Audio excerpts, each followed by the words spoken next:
स्वागत है सभी का धरनी आईएएस में। आज से मध्य प्रदेश में पटवारी के एग्जाम स्टार्ट हो रहे हैं, तो जो विद्यार्थी शामिल हो रहे हैं मैं उनको कुछ टिप्स दे रहा हूं कि उनको कैसे ऑब्जेक्टिव एग्जाम को हल करना चाहिए। सबसे पहले तो आपको यह ध्यान रखना है कि आपको पूरा प्रश्न पढ़ना है, उसी के बाद गोला भरना है या टिक लगाना है, क्योंकि कभी कभी आप लास्ट में जल्दबाजी में नहीं है या है करके आप नहीं पढ़ पाते और आप उसको गलत गोला भर देते हैं। ठीक है ना। तो हर प्रश्न को आपको पूरी तरीके से पढ़ना अच्छी तरह और उसके बाद गोला लगाना है या टिक लगाना है। ठीक है। दूसरी चीज यह है कि आपको पहले उन्हीं प्रश्नों को हल करना है जो 100% आते हैं।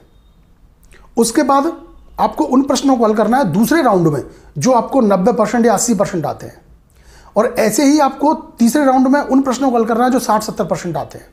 ऐसे आपको पूरे पेपर में 3-4 बार अपनी नजरें फिराना है।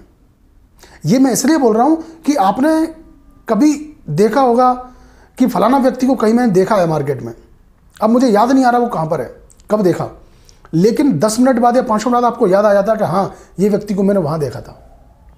तो ऐसे ही प्रश्नों के साथ भी होता है कि कभी कभी आप आते हुए भी प्रश्न को जल्दी सॉल्व कर देते हैं और गलत कर देते हैं। तो इसलिए मैं आपको राउंड सिस्टम चलाने को बोल रहा हूं कि कभी हो सकता है दूसरे राउंड में आपको या तीसरे राउंड में आपको याद आ जाए कि इस प्रश्न को शायद मैंने वहां पढ़ा था और इसका आंसर ये है।